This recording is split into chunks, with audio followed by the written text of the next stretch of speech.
Welcome to Public Square, Conversations in Democracy, where we explore the heart of democracy. I'm your host, Wietse van Ransbeeck, on a mission to reboot the public sector and invigorate local democracies worldwide. Join us as we spotlight game changers, share visions, and practical innovations. Let's begin today's inspiring conversation.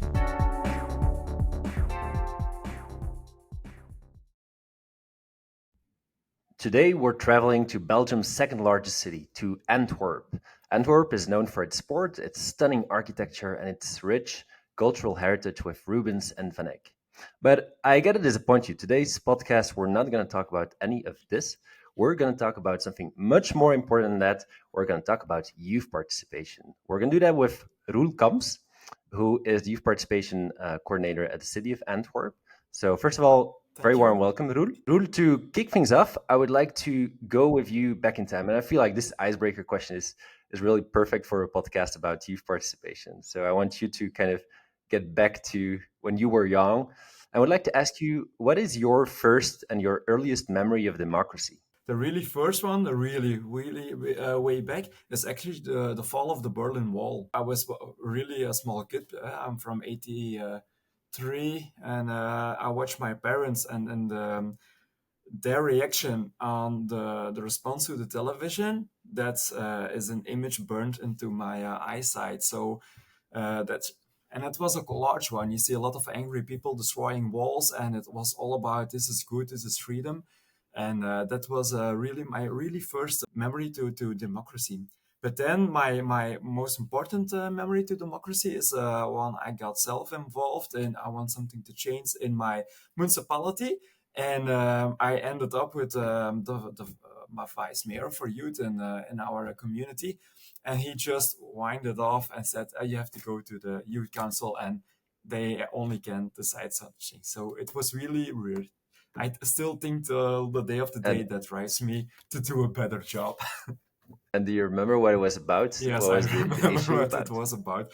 Actually, I was like a small skater in my municipality, and we had like the old building of the municipality that was like nothing went there, and we were like the hang youngsters. We were always there for meeting friends, skating a lot, and actually we want to have like all you can do stuff there, like a new sort style of a youth house for cool hobbies like DJing, learn to spray graffiti, and drawing, and make music, urban sports, and so ever. It was in 90s and already early 2000s. So, and it never happened. It got sold to for living for lots of money. And so you've played obviously like a pivotal role in building out like the whole youth participation program at a city. Can Yes. you tell us a little bit about the journey? So where did you start with youth participation in Antwerp when you arrived, and where are you now when it comes to youth engagement in the city? Well, I started back in 2010 when there was no city broad policy for youth participation. There were no indicators, there was no procedure before. And I actually started working in my first big mission to develop a citywide policy for youth participation. So that was a very hard, long, interesting way. And back then in 2010, it was mainly believed that youth participation was let children draw. But there wasn't any difference between the cognitive development of people. Like a child of 10 years old can draw better, perhaps like an 18-year-old, but they all had to draw. And that triggers us so much in how is this possible? Where are the procedures? How can we do a better job? So now, 12 years later, I'm still here at my job. A lot has changed. We're always going. We're always keep looking on what are we doing? Is it the right thing to do? Do we need to do better? Is this cost consciousness? So we always keep improving ourselves. Another thing, now we have built a digital tool for the whole city to use, but it was based on a specific tool for youth. But we learned, okay, everybody can use this. And I did a lot of work for a decade, most of the time alone. Now we have a team for youth participation. So a lot has changed, and we see still a lot changing. And because that's actually fascinating when you think about it. having a dedicated team for youth participation. Do you know of any other cities who actually have this, and how common is it? Because for me, it's something, I mean, obviously you've got participation departments, but specifically youth participation departments. Where did that decision come from to have like a focus on youth? And do you know about any other cities doing this? I'm pretty sure there are, we call them the centrum cities in Belgium. We have several of them, like Leuven, Ghent, Brussels. They all have like most of the times like some sort of youth department where there are some people working on also a little bit of youth participation. But I Hmm. don't think I've ever saw a city who has like five people working only on youth participation as a most of the Right, time daily job, and that is fascinating. So it's working, because we right. can spread out even more, we can do more job. And so let's make things a little concrete. What are some of the projects that you're actually working on? Could you share an example with us of a successful youth participation project that you've recently done? Was actually I was also the project leader for the youth Antwerp climate day. We had the youth who was um, making the voice in the news. The climate, something has to change, and they were protesting. They were they quitting on school on the Fridays, and that was an interesting journey. They were received, a bunch of them were received at the city hall. I was also invited. I did not know why. They just told me, Rule, you have to be there that day there, and you have to follow along and tag along. And afterwards, when the journalists stopped asking the questions, they said, okay, now two mayors. One for education and youth, and the other one for climate and energy. So that we're going in with the youngsters, the small group, and we'll have a conversation there. And I was still tagged along, so that was interesting. So in the end, it was like a year project, and they wanted to have a participation and voice into the local climate plan of Antwerp, the youngsters. And there was like, okay, you can have it on one condition. You have to spread out more, and you got help from this guy. That was me, and I helped them for like a year, and the result ended in like a big day for Antwerp Youth Climate Day. We gathered schools, but there was also like an evolution curve from the youngsters who were really into the climate. That not every youngster was like that, and then you got the people who were like, yeah, climate, I don't know. They got, oh yeah, interesting. So that was an interesting project on so many different levels, because there was an interaction between different stakeholders of youth. There were like commendations and amendments. More or less 100 people thought about several resolutions that was in the Antwerp climate plan, and also the large group helped to get a better local plan. But in the end, it was all everything that was given as an inspiration that they completely could use it to improve the Antwerp local climate plan. So that was like a Hmm. long project, but it was from begin till end. And now the project, the local climate plan, has already been improved. They're executing it.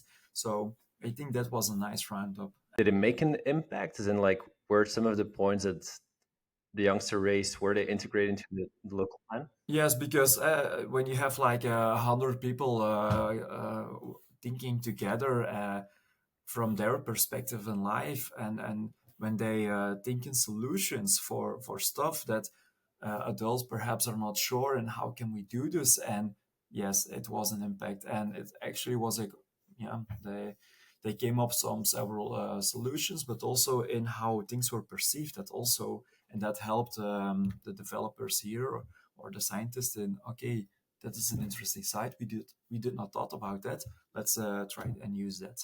I think it's a good bridge to the climate, obviously pressing topic, and I think the first thing we probably think about when we think about youth participation, for the simple reason that they are the ones that they're going to bear all the consequences of what is happening today. Hmm. So they have a clear stake in any decisions that we make, because those decisions are so long term, ranging and affecting. But let's zoom out for a moment. What is for you and for the city? What is actually the main driver, the motivational driver to involve young people in the decision making We processes? have many drives.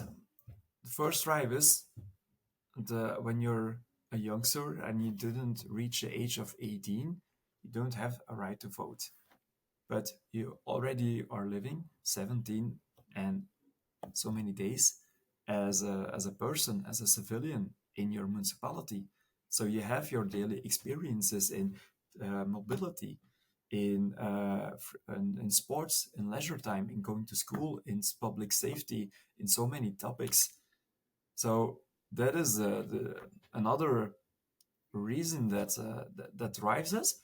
There are so many life experiences that don't have the vote to write, but it's important because if you use them, we can develop something better than when we don't use them.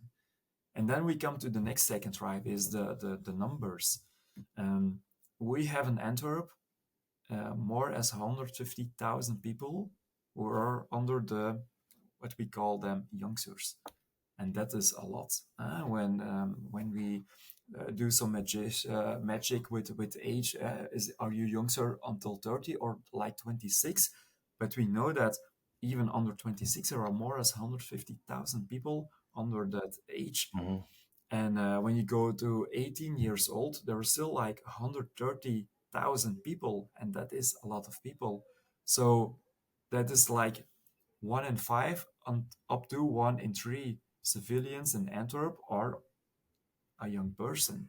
And that is a lot. So why shouldn't we evolve them? Because that is like a lot of Yeah. your municipality of the civilians living there. So that is also a drive. So you define youth then as up to 26 years old or up to For me, I think just at, it's right? reasonable to say up to 26 years old. But in Belgium and in Flemish part, you can get funds by the Flemish government up till I think the age of 30 for some projects. So the age Oh, between yeah. 26 and 30 is like the gray area. But let's be honest, when you're like 27, nah. What I find fascinating is to think about youth participation. Okay, I can see 18 to 30. That's kind of young adults, if you want. I mean, those are people who have voting rights already. Normally, they are already part of like the civic debate, but it's below 18 years old, right? Like teenagers and even below 10 years old.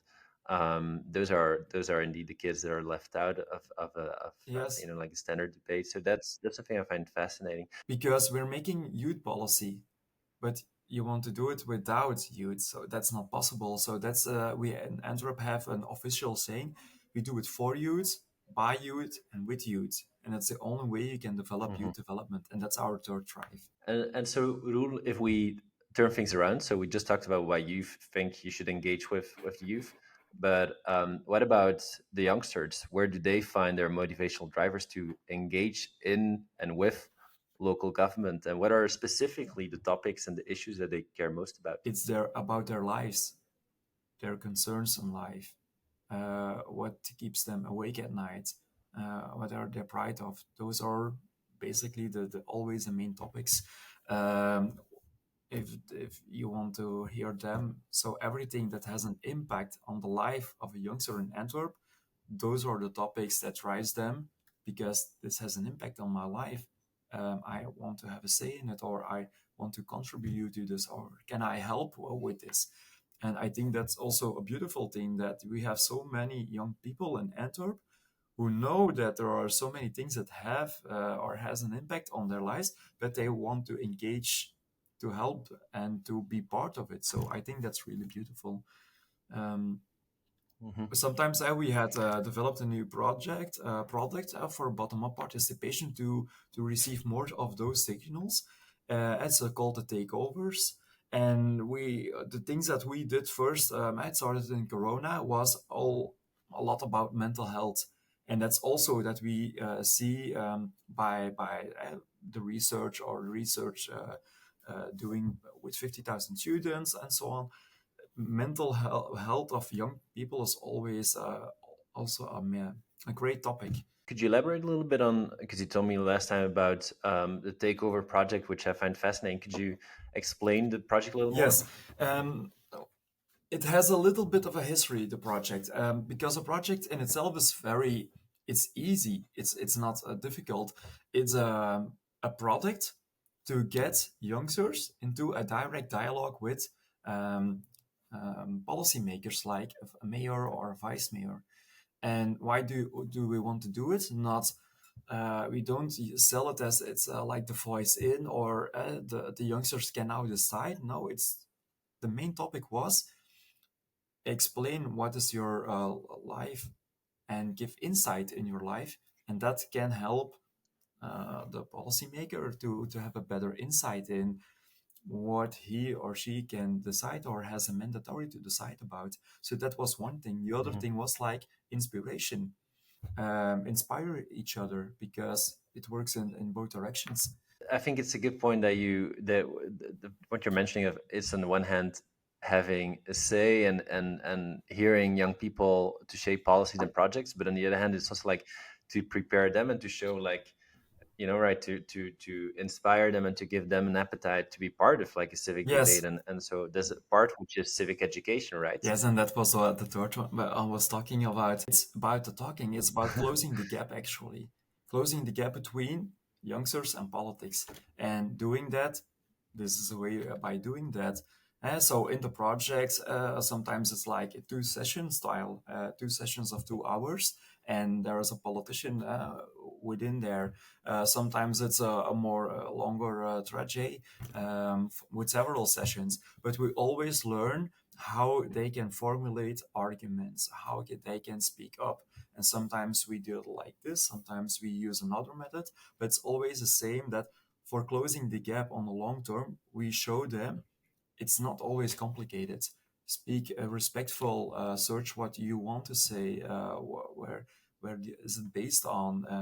Can you can you take it into the city policy? What do you find in there? Why is it in there? Why is it not in there? Can you make a motivation? So, and sometimes it's a little bit longer. I like mental health. It's very deep. It's very personal, and then it's more about the emotional aspect also. So it's we connect a lot of aspects, but it's Hmm.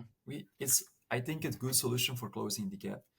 And when you see what's the original origin story for that is was we have like youth councils in Belgium and in the Flemish part, actually with the main goal, speak for the voice of children. But when you don't see any advice coming up, then you know something Hmm. how to come this is not it's not working. And the other was like it was during Corona, and our vice mayor for youth and education really want to get in touch with youngsters as a vice mayor to hear from them how can we as a city help our youngsters in Antwerp. What are things we can do? So we combined. That was my mission. Make it happen. Find a solution. So Hmm. we came up with this idea like cut everything off and just focus. Here is a mayor or a vice mayor. Here are youngsters. Talk with each other. Do it polite, do it respectful.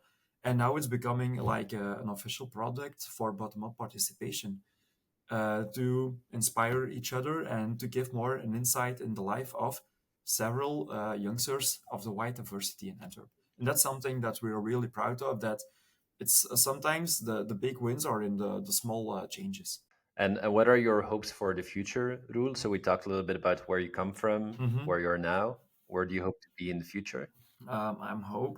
Actually, the real hope is that I can go away. For instance, that other people are doing with the same passion and motivation as we and our team is doing. I think that's the real goal because then you know that there is like a reflex on youth participation within every level of your society and city. That would be awesome, especially in Antwerp. A big topic when talking about participation is obviously making sure that participation is representative, that it's diverse, that it's inclusive. Is that also an issue that you face when engaging the youth? That like yeah, making sure that underrepresented groups are part of the debate. And do you have any specific tactics maybe that you can share on how to get yeah all the groups represented? Yes, we In my 12 years, I developed like 10 rules for participation, or like guidelines, depending on. But one of them is like the actual solution, or like for us, it was the key to success. Because when we first started with our digital tool, I think we got 3 opinions in like 3 months. But everybody was saying, the tool is going to boom on the social media and the internet. And everybody is talking the same stuff. So how can we fix it? The solution was target location working. We know where all the different diverse groups of young people are in Antwerp. We know that because we you can search it. You know, there are a lot of in school, a lot of are in special youth work organizations, or like normal youth organization. There are kids out on the streets. So take your method, whatever you have, and go to the physical places in real life. And yes, at first it costs some time, but in the end, what is the goal that when you do participation, we do it because we want a really good development in the things that we are changing. Like, the goal is do it better, do it with them. So go to them and ask them in real life on the different physical locations. And that's actually something that we really saw working. So we went the first 6 years till 18,000 people. Now I've stopped counting at 30,000 people. We saw 30,000 people real life with all kind of different methods. And that is something that we always, I don't think it will ever change. You need the combination of the physical and the online. So I believe in the hybrid combination and stuff, and target location working. So your team of five, you're going, just out of the building, you're going door to door. You're going to meet the youngsters where they are in the neighborhoods and ask for their opinions, just where they are, Yes, right? it can be like that for other projects. We say, well, okay, we gather there for this project, or for another project, we work more with like a focus group, and then you can meet also. Um, we also, because with the big project, the letters are sent physically to all the people. Hey, you can give your opinion online. Um, but when we send just a link to a school, hey, can you distribute to? Because that is the most efficient way. You don't have to do it, but the reality is you expect a lot from other people, which you can't expect because they have also their jobs and their duties and time to not enough time to do it all. So make a plan like how many people do you want to reach, because for like a big project, okay, try to reach 500 up till 1,000 people. Is it more like a smaller project, try to reach 50 people, and then make a plan who is going on what day to which location. And we think it's always like the most intense job in the world, but actually when you do it with one school, 2 hours, you get like 80 up till 100 opinions and life experience, because that is how fast it can go. So I feel you've got quite an emphasis on the lived experiences that you want to collect, right? Like, how are you experiencing the city? Let's talk a little more about your digital tool and digital tools more Yes, generally, because I wonder if we are able to capture those lived experiences in the same way as we would capture them, going out into the classroom or wherever it might be. So how do you see like the role of those digital tools helping you get young people involved? I think they help us like a lot, because when you just go into like the a class, will everybody speak up? No, not everybody will speak up. You don't have solutions for peer pressure also. There isn't a solution for there are not many solutions for like group thinking, and you can have it in a positive and in a negative way. um, eh, and you have diamond speakers always, dominant speakers, I mean, who always claim the conversation. So when you go into a class, you don't have the opinion of the life experience of 20 people. You have it like 4 people, and it's always like the same 4 or 6 people. Um, I'm not saying that we never do like physical stuff, because we have our determination method in using when are we doing it more digital, and when are we doing it more non-digital. And for us, it's like capturing the life experiences because we work a lot with open questions. And before we use open questions, I use questions about tested knowledge. Uh, Tested knowledge is about how you can get unconsciousness knowledge and experience back to consciousness. And then when you ask it's in an open type form, that's the only possibility that a civilian can type whatever they want. They can do it anonymous and they will go in depth because when you use the tested knowledge before, when you don't use it before, the tested knowledge questions, they won't go in depth of that much in depth. So it's like the combination. Can you give an example of such a tacit knowledge question? Yes, they're very easy. It's like with whom, why, when, how. When you ask somebody, Hmm. and I want to hear about your experience in using public transport, just and you should try it. And how can we improve it with just one question? Okay, you get a lot of insight. But when you use it in what's your daily, how often do you use it? With whom do you use it? When do you use it? Why do you use it? And so on. You don't have to exaggerate also because you really want, but you get more in-depth questions. So to just think Hmm. and the stuff that you won't think about it when you first somebody ask it and you don't think about it in 10 seconds, but when you ask the five those five questions or like three or two, people start thinking more about it because they know, ah, yeah, true, I have to pay, oh no, that's not easy. And they're going more than that in the whole process of the daily experience, and that's working. I think that brings us to another topic we should definitely touch on, which is how is it basically different engaging the youth versus an adult? Is this one example that you say, like, okay, maybe young people, it's easier to engage them on their lived experience rather than trying to get opinions, well formulated opinions out of them. So, what are some of those differences when engaging with young people, and what are maybe a couple of tips that you can share with our Like listeners? there are differences, but I think the main tip is there shouldn't be any difference.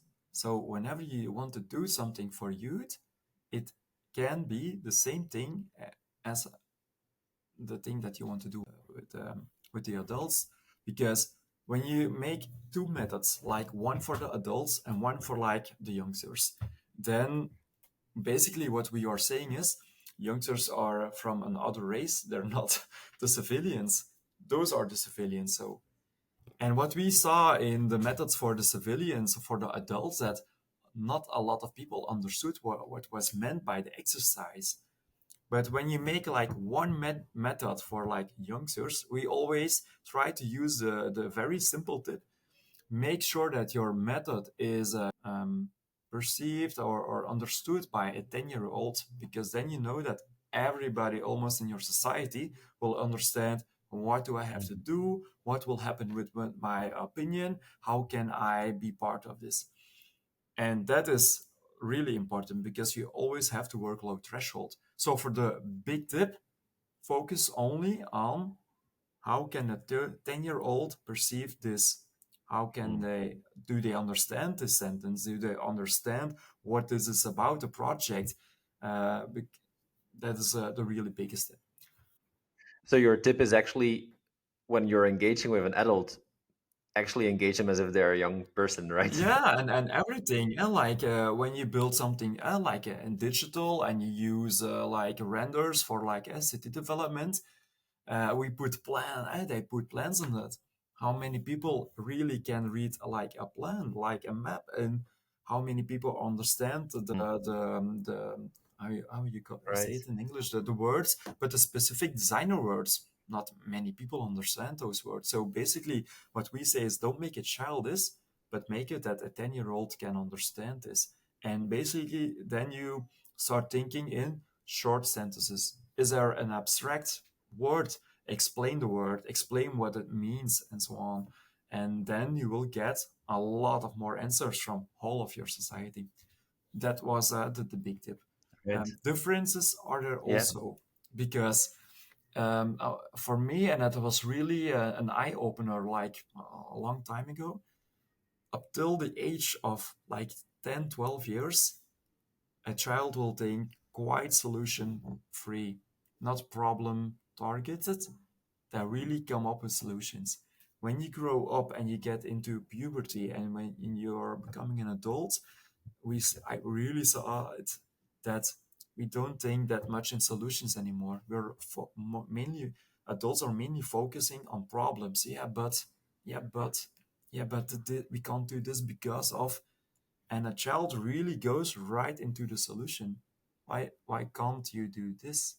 Is this not a solution? And that was really a difference between a child up till the age of 12-year old and the rest of society. They don't have that barrier of problem thinking. They have only solution thinking. So people can use that more. Of So on course, the solution orientation, how do you feel that changes the way that you engage with them? to take it more serious, what they're saying. Or I saw that other people were taking it after a while more serious, because versus like when, yeah, there was like a great idea I once heard from an 8-year old. And when we explained it to the developers, the first reaction was laughter. Ha ha ha ha, ha, this is funny. And then you saw, and then you saw thinking, and then you really saw the radars going, and then like, we can actually do that. That's actually a good idea. Why don't we ever thought about it? And that's yeah, that's nice to see. Is it always working? Not, of course not. But I think in the Netherlands there's a company who works like that for the medical industry. So he has his companies can go with them with a problem, and he got the solution thinkers, and those are like a group of children who thinks together, and it's based on the same phenomenon that we use in our city, the wisdom of crowds. Let a large group of people thinking for solutions, and probably you get a lot more solutions. But when you do it with children, it's always fun, because they always come up with some great out of the box solutions. I think you wanted to share another difference. I No, interrupted you no there. problem. I'm a talker. No, it's about how you communicate to teenagers, because that's also really specific. And we now have I think three big projects in takeover. One about youth employment, one about nightlife. The way that we have to communicate to youngsters, because for those projects you want to form a focus group, you have to sign in. We really have to work on how you communicate to youngsters, because that's like a total race apart of people. It has to be swinging, but you can't use too much of the language of the youth. So it's really difficult.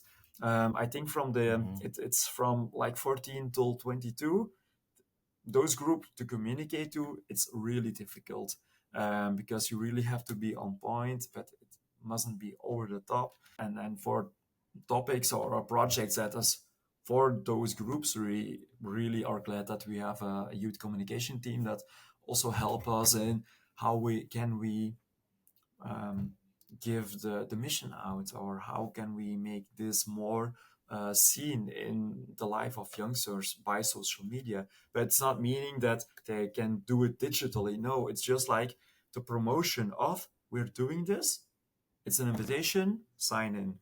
So that is very complex, and I think that we still haven't found the gold key, and I do believe that nobody on this planet has found the golden key for this is now the golden solution.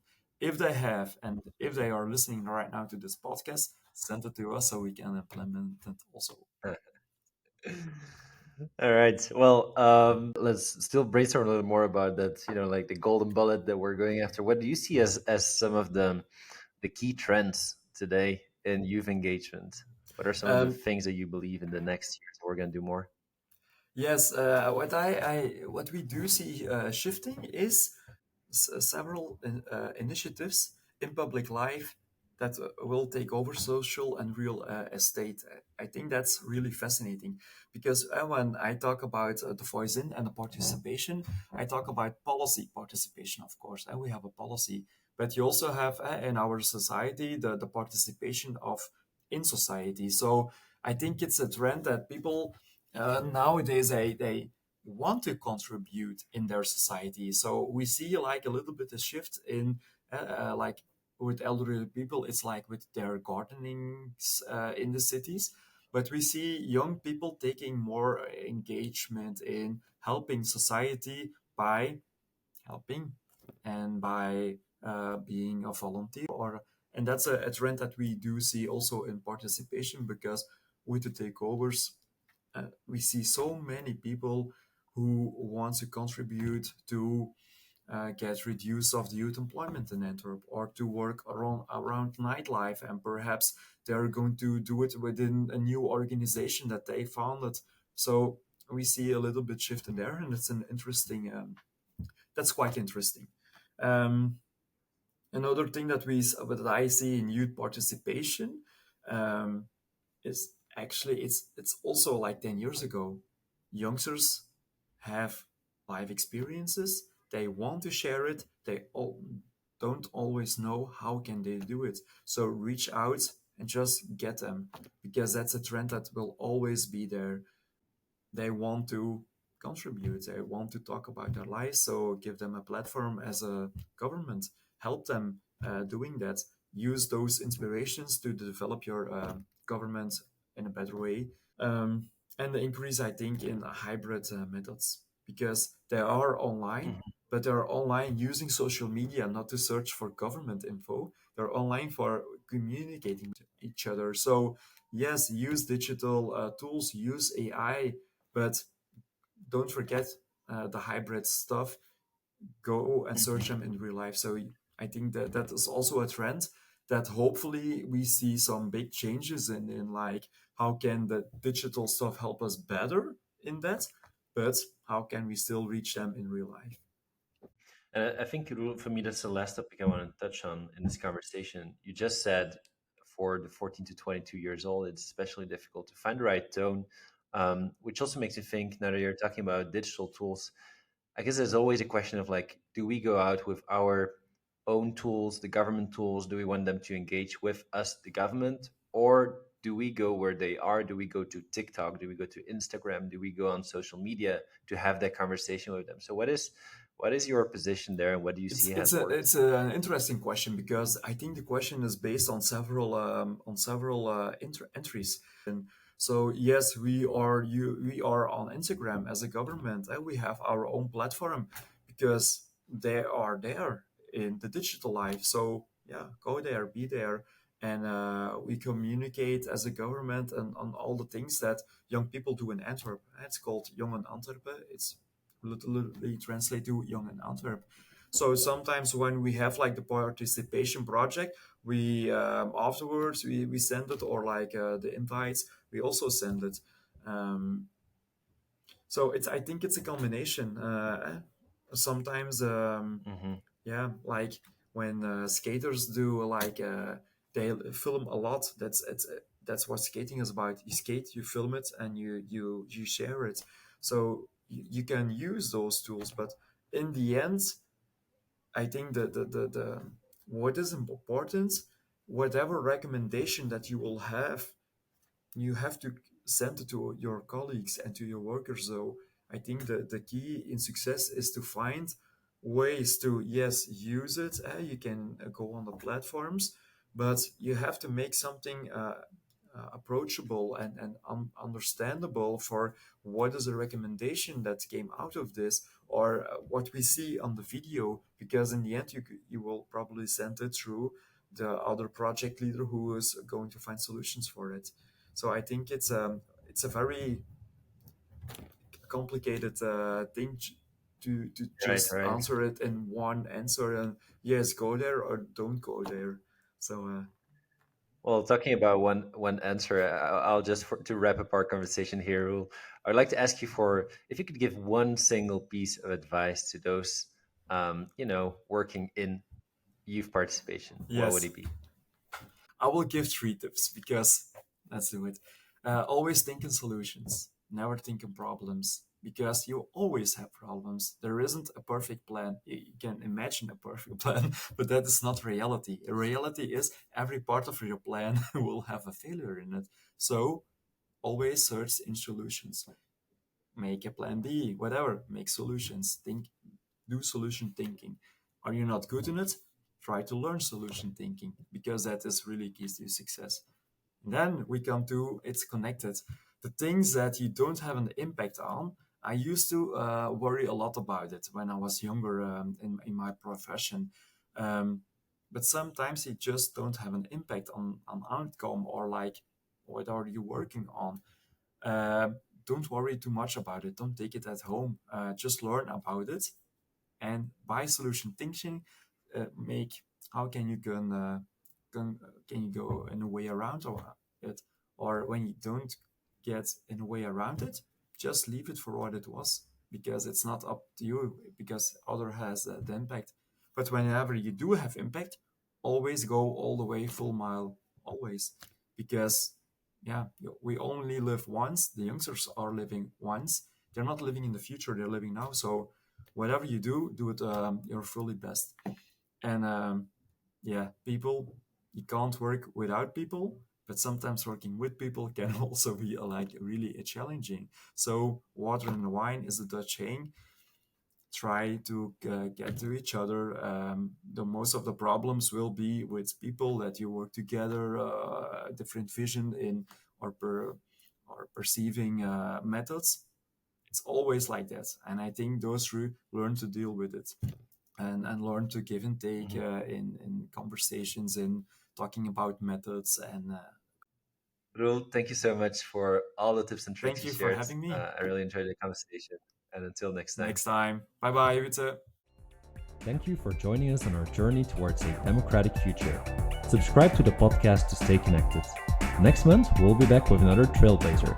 And remember, democracy is a journey, it's not just a destination. Stay curious, engaged, and active in your local democracy. Until next time.